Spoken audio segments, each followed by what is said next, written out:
Hello and welcome to my anatomy illustration of breast anatomy, the arterial supply, venous drainage and lymphatic drainage. Just a quick disclaimer, drawings are not to scale and handwriting is messy. So to begin, we're going to do an overview of the breast. So the breasts are subcutaneous mammary glands. They are on the anterior thoracic wall and they're the most superficial structures. Both males and females have breasts, and they're located in the pectoral region of the anterior thoracic wall. The breasts in females are more developed as the females have a more developed glandular system, and the breasts act as accessory glands in the reproductive system for females. So surface anatomy of the breast. The breasts extend vertically between ribs 2 to 6 and horizontally between the lateral border of the sternum to the mid-axillary line. The medial margins of the breasts form the intermammary cleft, which is also known as the cleavage, and the inferior margins form the inferior cutaneous crease. It is important to note that the anatomy varies between individuals. The breast can also be divided into quadrants, with the areola and nipple as the centre. The areola is a pigmented tissue that surrounds the nipple. The quadrants include the supromedial quadrant, the infromedial quadrant, the infralateral quadrant, and the superolateral quadrant. The superolateral quadrant extends along the infralateral edge of pectoralis major muscle. It extends up into the axilla. This is known as the tail of Spence.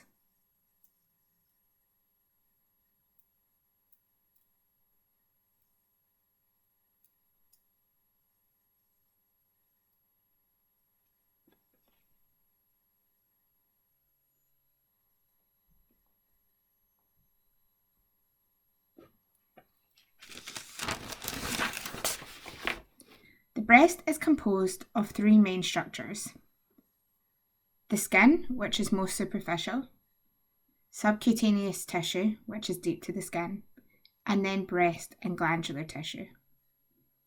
The subcutaneous tissue is responsible for the size of non-lactating breasts. Here in the diagram, we can see the breast. It lies on top of the pectoralis major muscle and it extends between the ribs 2 to 6.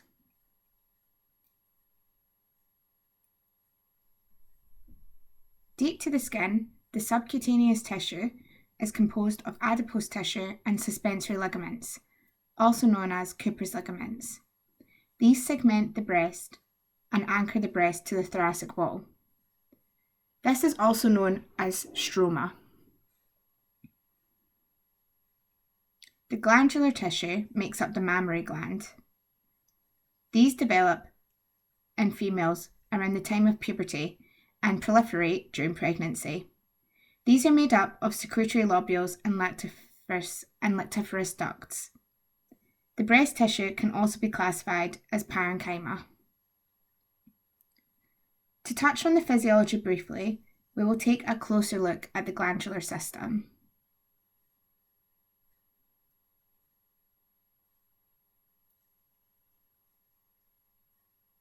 The glandular system is made up of the secretory lobules and the lactiferous ducts. Zooming in on the secretory lobules, these are composed of a basement membrane, which is the black line, myoepithelial cells, which are maroon, and alveolar cells. The myoepithelial cells are given their name as they are associated with the epithelial cells. As they are epithelial cells, however, they can contract, which is the myo part of their name. The secretory lobules are responsible for producing milk during pregnancy. The production and secretion of milk is hormone dependent. Prolactin is a hormone released by the anterior pituitary gland in the brain. Oxytocin is a hormone released by the posterior pituitary gland. Prolactin stimulates milk production, whilst oxytocin stimulates the contraction of the myoepithelial cells. This stimulates milk ejection from the secretory lobules. The cycle of lactation is stimulated in response to suckling on the nipples or babies crying. Milk produced travels along the ducts, which converge at the nipple. Muscles related to the breast include the external oblique, which forms the infralateral border, serratus anterior, which is deep to the lateral portion of the breast, and pectoralis major. This is deep to the breast and forms the floor. The majority of the breast is superficial to pectoralis major. These muscles have clinical relevance. The long thoracic nerve traverses serratus anterior. If there was pathology of the breast that could invade this muscle, it would cause functional deficits. The serratus anterior protracts the scapula, so nerve deficit would result in the clinical sign of a wound scapula, as the scapula would no longer be protracted. The external oblique is related to the abdominal nodes. This is clinically relevant in the spread of pathology. And pectoralis major helps form the retromammary space. The retromammary space is a space behind the breast fascia, the adipose tissue of the breast. It is between this tissue and the fascia associated with pectoralis major. It is a small space containing a small amount of adipose tissue, and it is important as it allows for a small amount of movement. This is clinically relevant, as if there is pathology in this site and local invasion to this muscle, this area will become fixed.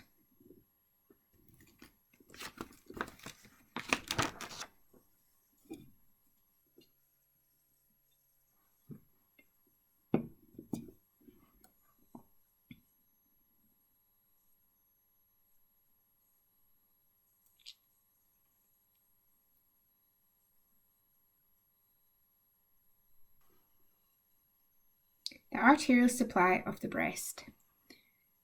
The breast is predominantly supplied by branches of the ipsilateral, subclavian, and axillary arteries.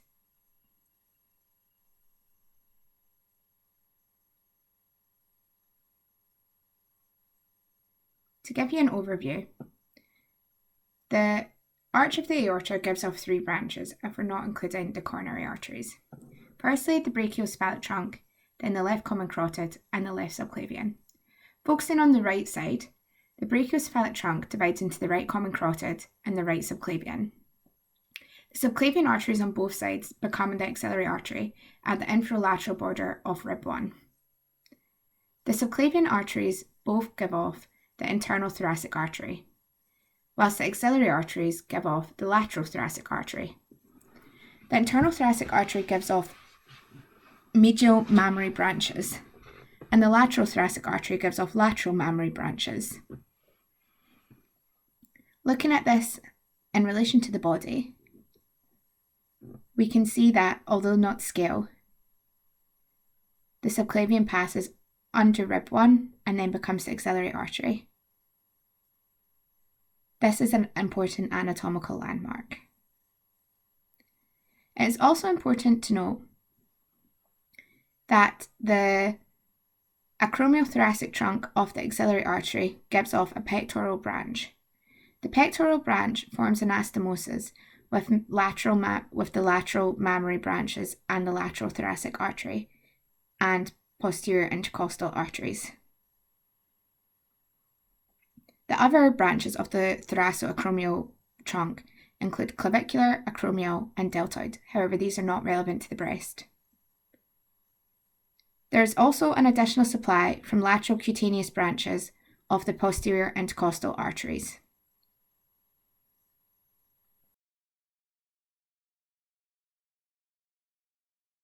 Venous drainage.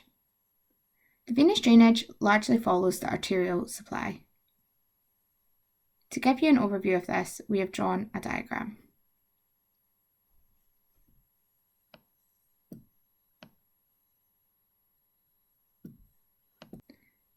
The venous drainage largely drains into the axillary vein, but some of it goes into the internal thoracic vein. So looking at the right side, the lateral mammary branches drain into the lateral thoracic artery, which then drains into the The lateral mammary branches drain into the lateral thoracic vein, which then drains into the axillary vein. The axillary vein drains into the subclavian vein on both sides. The subclavian vein joins the internal jugular vein to drain into the brachiocephalic vein.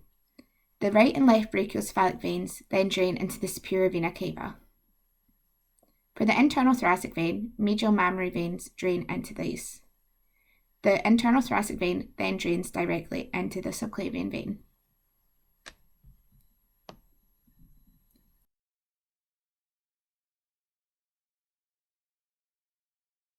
So looking at the lymphatics, the green dots are the lymph nodes.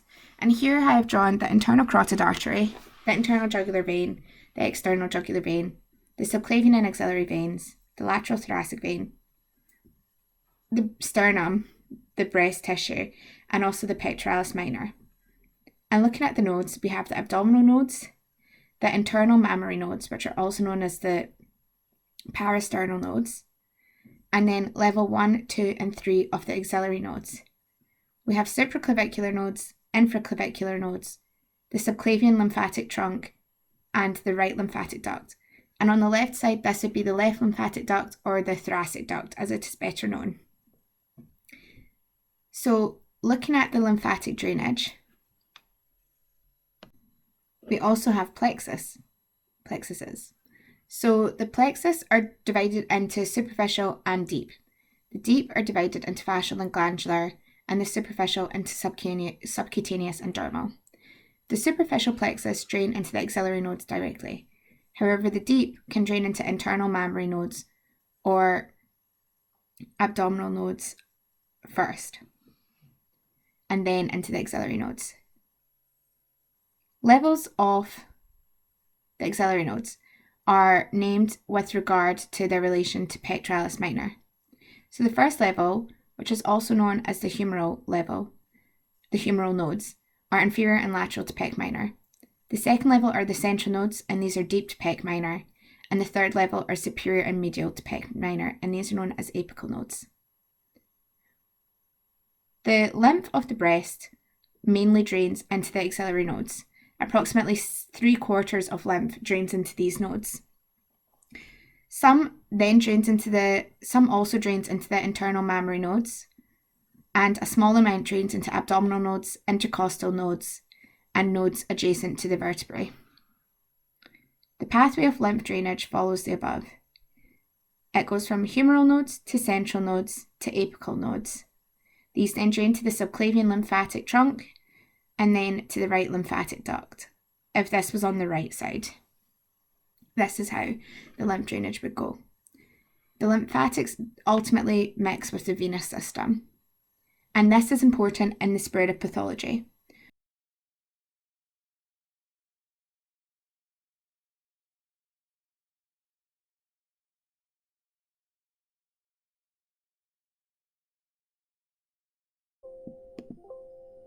Regarding pathology of the breast, the most common pathology is breast cancer. Breast cancer is one of the leading causes of cancer-related deaths in females worldwide. Breast cancer can be either carcinomas or sarcomas. Sarcomas are cancers of the connective tissue component of the breast, i.e. the stroma. Carcinomas are cancers of the epithelial cells. Carcinomas can be ductal or lobular, i.e. affecting the lactiferous duct or the secretory lobules. The carcinomas can either be in situ or invasive. In situ are pre-invasive cancers. This is when the growth of cells does not penetrate through the basement membrane, which is the black line in the diagram. The cancers become invasive once they have penetrated through the basement membrane. When breast cancers are invasive, they can be locally invasive, so they can spread to underlying muscle, like the serratus anterior, pectoralis major, and external oblique. Or they can spread via lymphatics to the contralateral breast, to the axillary nodes, or to the venous system. They can also spread in the bloodstream to bone, brain, liver, and lungs, I've forgotten to write lungs, but these are the most common sites of metastatic breast cancer. Pagets disease is a cancer of the breast. The theory behind this is starts as a ductal carcinoma in situ, which travels along the lactiferous ducts and then through the pores and onto the nipple. It presents with skin changes and nipple changes. General symptoms of breast cancer include a lump, which is typically painless, nipple changes such as discharge, inversion, changes in the feel, shape, colour. Skin changes. Skin changes are caused due to cancer cells growing into the lymph vessels, and this blocks the lymph vessels. Because the skin in the breast can't stretch as it's bound by the Cooper's ligaments, the skin thickens and then puckers. This presentation is known as peau d'orange. Other symptoms include weight loss, fatigue, anemia, and bone pain. Bone pain is a classic symptom of bone metastasis. To diagnose breast cancer, you can do it with a clinical examination, a mammogram, an ultrasound, an MRI, or a fine needle aspiration and biopsy. Breast cancer can be prevented to best attempt by eating well, staying fit, checking breasts regularly, we advise once a month, and attending your mammogram screening. Mammograms are given in the UK after the age of 50 every 2 years.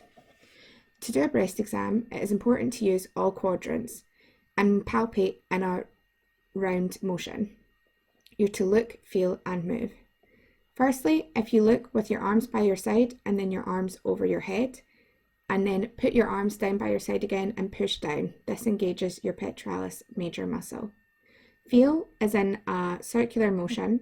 Feel all quadrants on your nipple and areola and then up into the axilla. And it's important to feel all borders of your axilla and deep within. And then move. Repeat all the palpations with your arms above your head and again with your arms down by your side, pushing down. This again engages the pectoralis major muscle. Thank you for listening and watching.